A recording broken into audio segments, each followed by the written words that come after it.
Hello and welcome. Today we're taking a trip, a pretty incredible one, high up into the Himalayas.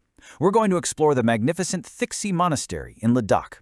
It's a place of just stunning beauty and really deep spiritual meaning. So let's start our journey upward. First things first, you gotta know its nickname, the Mini Potala. And that's not just some random comparison. It's because it looks so much like the famous Potala Palace in Tibet. So right away, you get a sense of just how grand and important this place really is. And what a journey it is. I mean, just picture this. It's sitting at an altitude of 3,600 meters, this massive 12-story complex that looks like it's literally growing out of the mountain. We're going to follow that path and treat this explainer not just as a tour, but as a kind of virtual pilgrimage, climbing from the bottom all the way to its sacred top. So, to really get a place like Thiksey, you can't just look at the building itself. We have to rewind the clock, go way back to how it all started. And believe it or not, it's a story that involves, of all things, a couple of very important crows. Okay, so let's get the historical backdrop first. Back in the 15th century, a disciple named Sherab Zangpo was sent to this region to spread the teachings of a particular school of Tibetan Buddhism. He set up a small temple in 1433. But here's the thing. The huge monastery we see today, that wasn't the spot. That decision came later, from his own student, and it definitely wasn't based on any map. Nope, it was based on something that was seen as, well, let's call it a divine directive. And this is where the story gets really good, where history and myth just completely intertwined. So the legend goes like this. During a ceremony at that original temple, a couple of crows just swoop down, grab the ceremonial offering cake, and fly off with it. But they don't just eat it. They fly to the exact hill where Thiksey is now, and they place the offering down perfectly intact right on a stone. Now, they didn't see this as just some bird stealing their lunch. No, this was a sign. This was the universe telling them, build it here. So now that we know the incredible story of how it got there, let's start climbing.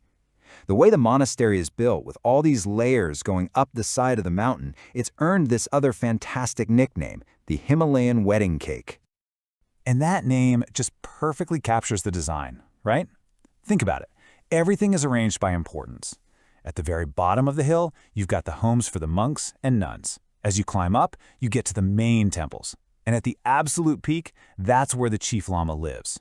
The building itself is a physical map of a spiritual journey. But if you think the outside is impressive, wait until you get inside. The monastery is home to this incredible statue of Maitreya, the future Buddha. It's 15 meters high. That's almost 50 feet. It is so huge that it actually takes up 2 entire floors of the building. It's just this absolutely awe-inspiring sight that was put there in 1970 to mark a visit from the 14th Dalai Lama. So as we keep making our way up, you'd see all these different parts of the complex. You'd walk through the main assembly hall with these amazing murals of the Wheel of Life. You'd see the courtyards where this living, breathing spiritual community goes about its day. And at the very, very top, you'd find the Lamokong Temple, which is basically a sacred library full of ancient scriptures. It's literally a whole spiritual world, all contained on this one hillside. Okay, so what if all this has you thinking, I've got to see this for myself? Well, let's switch gears and get into the practical stuff for anyone who wants to become a modern-day pilgrim and experience Thiksey. All right, let's get into the nitty-gritty. Thiksey is just 19 kilometers from Leh, which is the main town in Ladakh. That's about a 30 to 40-minute drive. The entry fee is only 50 rupees, and it's open all day, from 7 in the morning to 7 at night. So the main takeaway here is, if you're in Leh, getting there is a breeze. Just a couple of really important things to keep in mind if you do visit.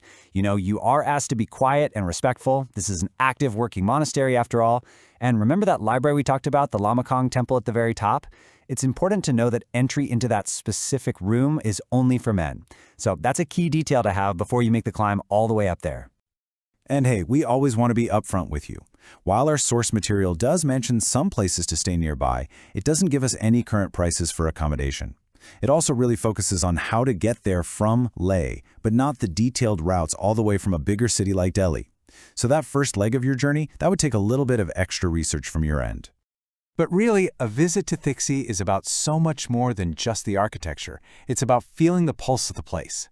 And the absolute best way to do that is to see the spiritual practices that bring it to life every single day. Look, if you do one thing there, try to make it to the morning prayers. That means getting there before the sun comes up. in that peaceful, early morning quiet, you'll hear this incredibly powerful chanting, this deep, resonant sound mixed with traditional instruments. You get to see the monks' total focus during their daily rituals. It is an experience you will absolutely never forget. So that leaves us with a pretty cool question to think about, right? Thiksey Monastery is standing there today because its founders trusted a sign from a couple of crows, a sign that said, "Build here." It really makes you wonder, what signs might we be missing in our own lives? And what incredible things could we build if we just found the faith to follow them?